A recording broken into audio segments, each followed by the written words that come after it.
નમસ્તે વિદ્યાર્થી મિત્રો, આજે આપણે ધોરણ 9 વિષય ગણિત પ્રકરણ 1 સંખ્યા પદ્ધતિનો આગળ અભ્યાસ જોઈશું. હવે આગળના લેક્ચરમાં આપણે જોયું હતું, થોડું પુનરાવર્તન કરીએ. હવે કે સૌથી પહેલાં શરૂઆત કરી હતી આપણે પ્રકરણની કે પ્રાકૃતિક સંખ્યાઓ. તો પ્રાકૃતિક સંખ્યાઓમાં આપણે જોયું હતું કે 1, 2, 3, 4, 5 અનંત સુધી. તો આ બધી કઈ સંખ્યાઓ કઈ હતી? આપણે પ્રાકૃતિક સંખ્યાઓ, જેને આપણે સંજ્ઞા કેપિટલ n સંખ્યાવાળી દર્શાવી હતી.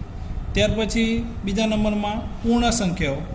પૂર્ણ સંખ્યાઓની અંદર આપણે 0, 1, 2, 3 અનંત સુધી, જેને આપણે કેપિટલ W સંજ્ઞાવાળી દર્શાવી હતી.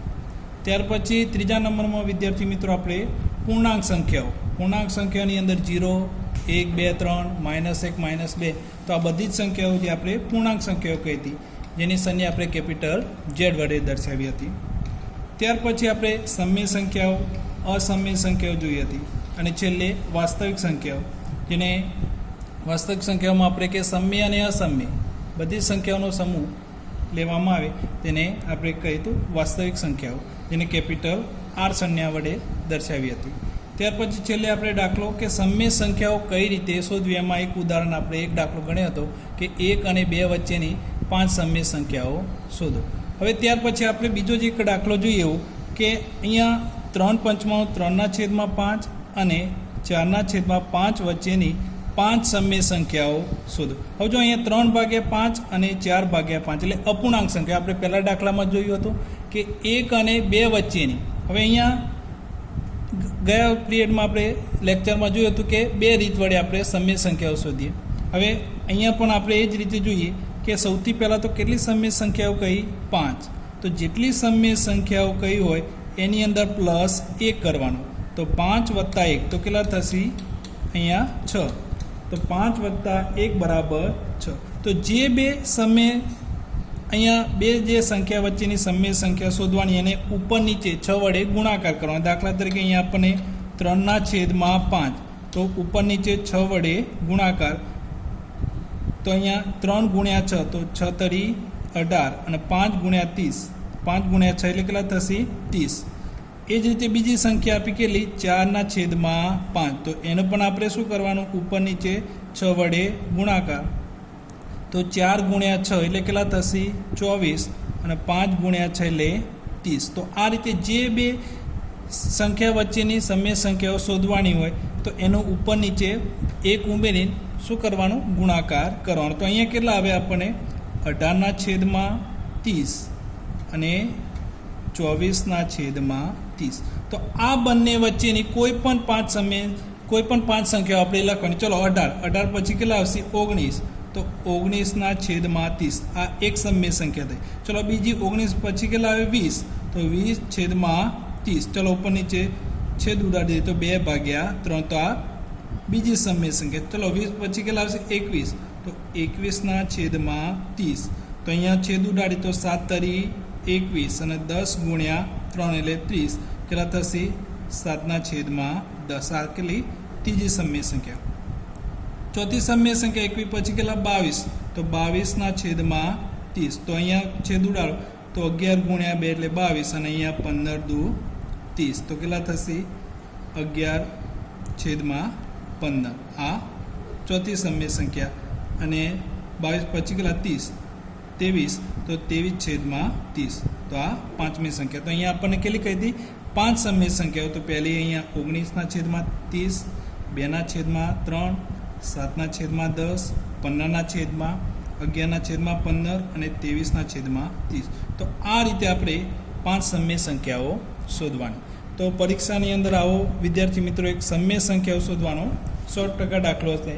એટલે બંને રીતમાંથી જે પણ તમને રીત ગમે એક રીત વડે આપણે સમય સંખ્યાઓ શોધવાની. હવે ત્યાર પછી વિદ્યાર્થી મિત્રો આપણે જોઈએ કે સંખ્યા રેખા પર વર્ગમૂળમાં 2 દર્શાવો. હવે જો વર્ગમૂળમાં 2 કેવી સંખ્યા આપી આપણને? અસમય સંખ્યા દર્શાવી. હવે જ્યારે પણ અસમય સંખ્યાને દર્શાવી હોય વિદ્યાર્થી મિત્રો, ત્યારે આપણે અહીંયા પાયથાગોરસના નિયમનો ઉપયોગ કરવાનો. પાયથાગોરસના નિયમમાં શું કહ્યું પાયથાગોરસે? કે કોઈ પણ કાટકોણ ત્રિકોણમાં કર્ણનો વર્ગ બાકીની બે બાજુના વર્ગના સરવાળા બરોબર થાય છે. દાખલા તરીકે જો અહીંયા કોઈ કાટકોણ ત્રિકોણ દોરીએ. અહીંયા દાખલા તરીકે આપણે અહીંયા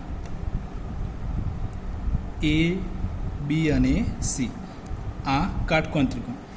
તો અહીંયા એસી શું થશે? કર્ણ. તો કર્ણનો વર્ગ એટલે એસીનો વર્ગ બાકીની બે બાજુના વર્ગ એટલે બે બાજુ કઈ થાય? એક એ બીનો વર્ગ પ્લસ બીજી બાજુ બીસીનો વર્ગ. તો બાકીની બે બાજુના વર્ગના સરવાળા બરાબર થાય છે. તો આપણે આનો ઉપયોગ કરીને અહીંયા સંખ્યા રેખા પર દર્શાવવાનું છે. ચલો અહીંયા દર્શાવીએ.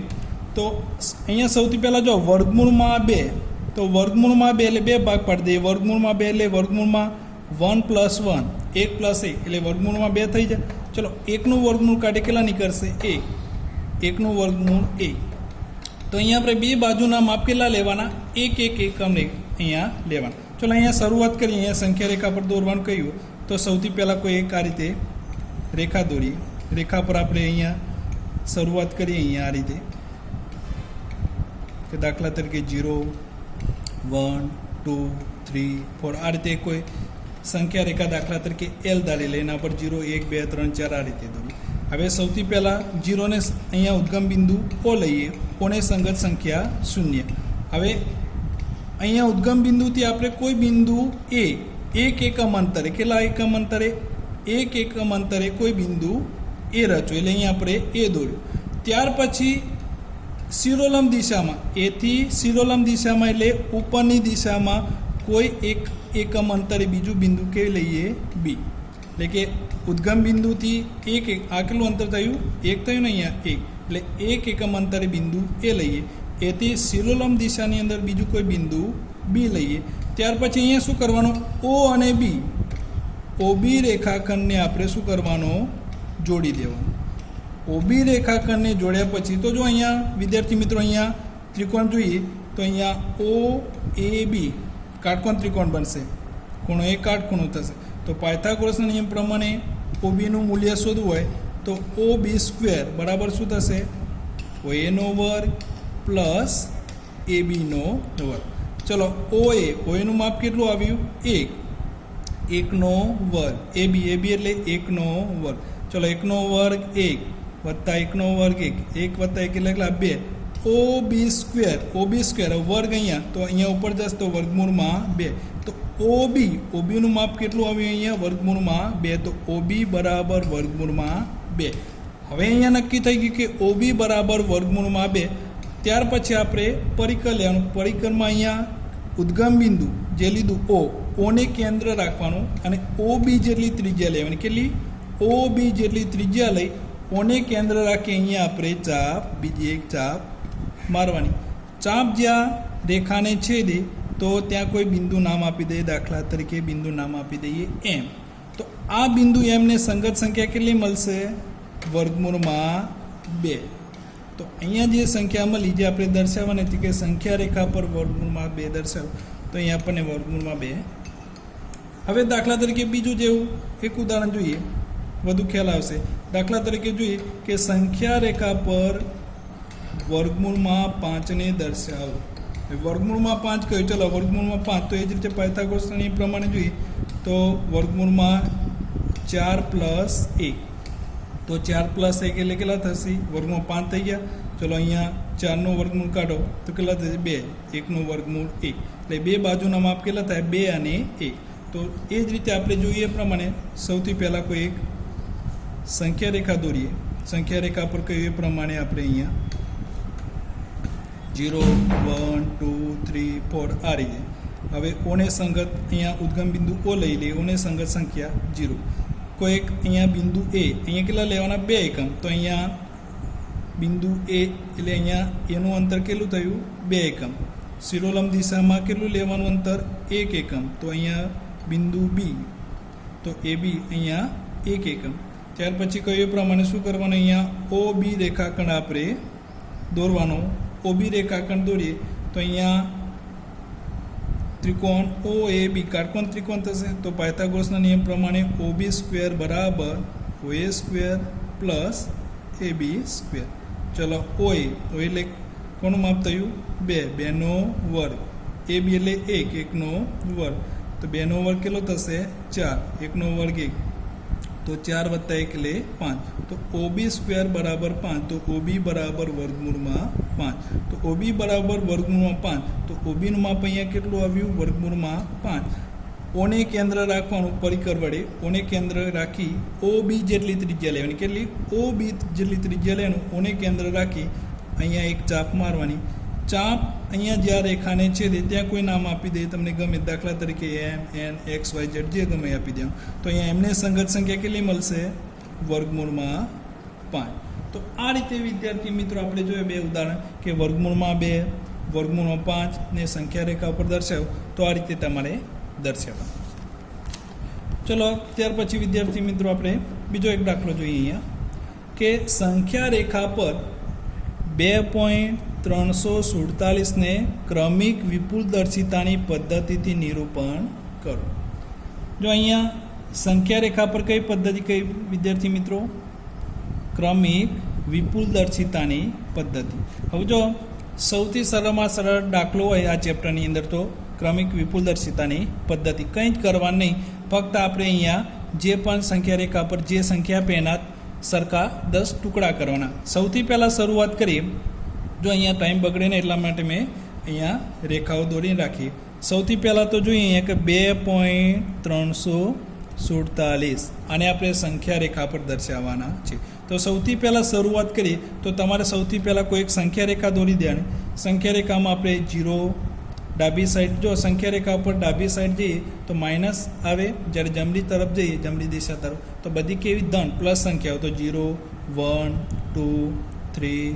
4 5 6 7 8 અને 9 તો આ રીતે સૌથી પહેલાં કોઈ એક સંખ્યા રેખા દેવી હવે શરૂઆત કરીએ સૌથી પહેલાં અહીંયા જોવાનું 2.347 હવે 2 સૌથી પહેલાં બે આંકડા લેવાનો 2.3 તો આ સંખ્યા રેખા પર 2.3 સંખ્યા કઈ બે સંખ્યા વચ્ચે આવે તો 2.3 જોઈએ તો 2 અને 3 વચ્ચે આવે તો સૌથી પહેલાં આપણે અહીંયા